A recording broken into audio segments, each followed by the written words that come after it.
Well, I am out there making it another great day, and yes, yesterday I had some computer troubles and devoted most of my time to that, and I was definitely yelling, help, I need somebody, help, just not anybody, but I figured it out myself and got all that lined up.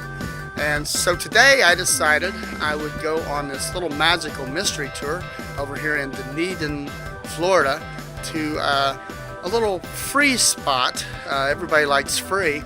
And also the last couple days, and I haven't been wanting to go out because here in the last couple nights it's been a cold day's night right here in Florida.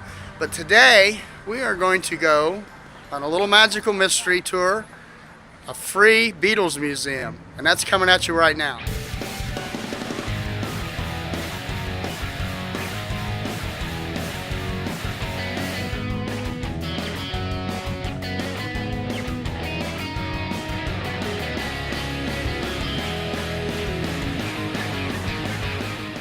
And right out here, before you go up into the museum, they have a thing here where you can stick your head in and take a nice photo as the Beatles in their Sgt. Pepper's outfits. And right here in Dunedin, Florida, Penny Lane Beatles Museum is located in the Sterling Art Studios and Gallery on the second floor. There is a stairwell, but you want to come around the side of the building here and get on the elevator right here and go to the second floor at the Sterling Art Studios at the Dunedin Fine Arts Center. And once off the elevator here on the second floor at the Dunedin Fine Arts Center, you're going to go into the Sterling Art Studios and Gallery. They're open Monday through Friday. And you're going to walk on in and go straight back, all the way back here, and make a right. And the Penny Lane Museum is located right down here in the back part. And I have finally arrived here on the second floor where the Penny Lane Beatles Museum is located. It's absolutely free to the public to come in. It is a gentleman's 40-year collection of Beatle memorabilia. Let's go look around. And as you come in the Penny Lane Beatles Museum, you will first see this big sign above this big display case, which houses a bunch of cake decorations and some Beatles dolls. Those are pretty cool. There is an entire case here dedicated to just the Yellow Submarine, and they have the figures and they have a cookie jar, and there's just so much stuff. There's one of them die-cast ones made by Corgi. They made the Batmobile, and there's some salt and pepper shakers, and even a Yellow Submarine tin lunchbox and thermos from 1968. And they have the Sgt. Pepper dolls here. They have a lot of dolls here on display. These are pretty cool. And up here in the top, there's some more Beatles dolls right there, and some small figures and some plastic figures. They even have John Lennon's personally used razor here on display, also with his little TWA travel case that the razor went in. That's pretty cool. That's an old razor. They have a lot of memorabilia plates here, and glassware, and coasters, ceramic tiles, and even some Beatles bowls, some dishes here. That's pretty cool. I've never seen those before. Down here in the bottom, they have some vintage serving trays. They were made in Great Britain in 1964 of the Beatles. Those are pretty neat. Here's an old bubblegum wrapper from the bubblegum trading cards from 1964.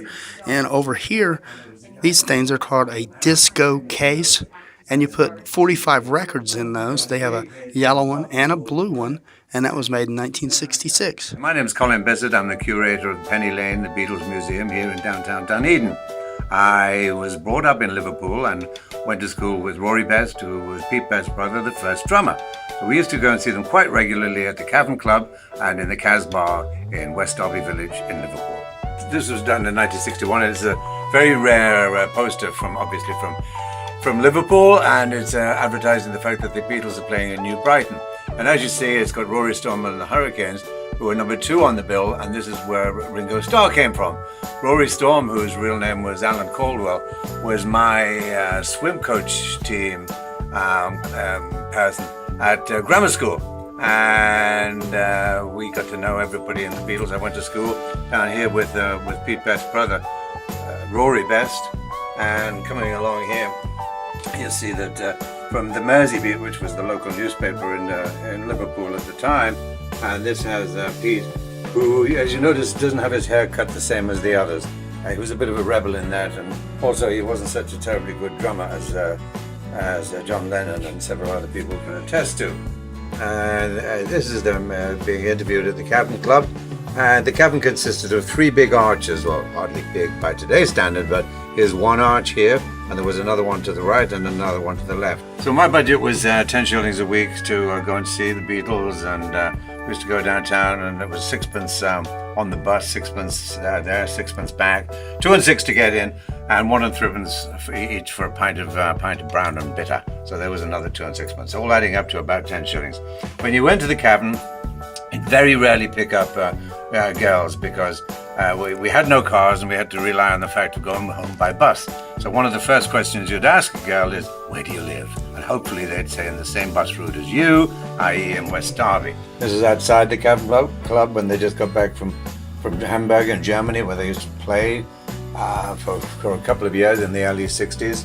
And this is a replica of one of the van or the bus that they used to travel out there in. So this is John Lennon's Long Johns, and he got these some years ago in the late 60s when he went to visit with Tony Cox, who was Yoko's first husband. Tony Cox and Yoko had a daughter together, and they'd agreed to meet in Denmark, and it was a winter's day, and John flew out there, and they stayed in this farmhouse, as I say, in Copenhagen. And it was freezing cold, and John had no nightwear, so they went out and they bought this set of long johns, which are authenticated as being originals and worn by him, and sold to us by Tony Cox, who, as I said, was Yoko's first husband. Another interesting aspect of the Beatles is that their manager, Brian Epstein, was a master at marketing, and indeed they put their names and their titles to just about everything. Here on this wall we have, for example, Beatles mothballs, and then above that we have Beatles sellotape. This wall is full of all kinds of memorabilia, from various bills from John Lennon's house in Weybridge in Surrey, in England, right through to cancelled checks by George Harrison to ads that Ringo appeared in. Another cancelled check from National Westminster Bank of Ringo's. And up here is a guitar signed by Paul McCartney. It is not a Hofner bass. Indeed, it's a right-handed bass, and Paul was a left-handed bass, but it is signed by Paul McCartney. And over here we have a stock document which is signed by John Lennon and with his first wife, Cynthia, and a young boy, Julian, at the time. And right below that we have a photograph and a signed piece by Yoko Ono.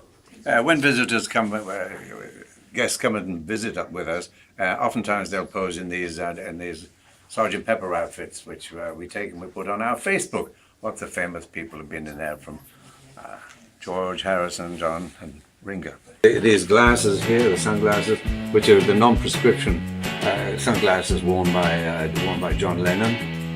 What are the hours here? Monday, Wednesdays and Fridays, noon till 4 p.m, or by special arrangement if you have a party and they want to come in and have a private tour themselves. And the admission is free. This is a Serape that was once owned by Nancy Lee Andrews, who was a girlfriend of Ringo's, and in the 74 to 1980. And after they split up, he went on and married Barbara Bach. A jacket that was once worn by John Lennon, owned by John Lennon, and indeed given to us, or sold to us rather, by Julian Baird, who is John Lennon's half-sister.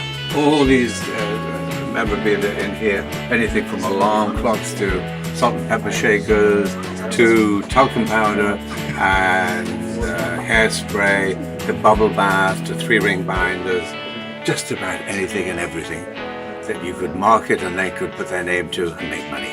even see some marionette. How do you Marionettes, say? yeah. Marionettes. Yeah, there's a couple of kids online who actually do a fantastic job of working these. They even have a can of crystal clear Beatles hairspray here. And no, it's not to spray for bugs. It's for your hair. And the Penny Lane Beatles Museum has been featured in the Tampa Bay Magazine, and they are the ultimate Beatles collection. And if you were a fan, you had one of these fans when it was hot outside, and you fanned yourself. You know, there's a Beatles fan for sure.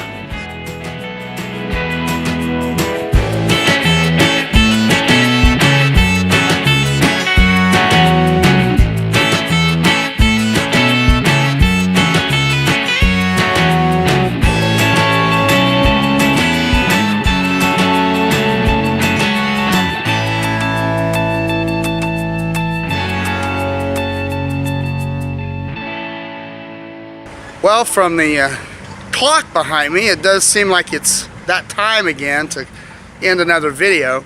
And I had never been over into the city of Dunedin, which is a little suburb right outside of Clearwater. It's an art community, a lot of art venues here, a lot of shops, a lot of cafes and restaurants. There's this big ice cream place here next door. I went into a big candy shop. There's a coffee brewing place up here, and a lot of micro brewers. I never seen so many micro breweries right here in Dunedin. Almost like it is over in Ybor City, over near Tampa. Theme Park Brews, you would probably love this little place. It's got that Mayberry town, little small town feel. So you can take a little stroll here in the historic downtown Dunedin. After you've checked out the free Penny Lane Beatles Museum. Awesome place. Definitely want to check that out. Absolutely free. Open 3 days a week. Check them out on their Facebook. I appreciate them talking to me, showing me around. Appreciate all you subscribers out there hitting that subscribe button. Keep hitting that big red button. And we will continue on, and I will continue going to find new locations, unique things for you to see, things for me to see and enjoy my day, and hopefully it'll make your day. I am going to leave now, and once again I'm hungry. Like I said, it's been a cold day's night the last 2 nights. Hopefully our summer spring temperatures will return here in Florida, but it's not too bad today. It's about 65. But remember, always go out there, make it a great day, because you deserve it.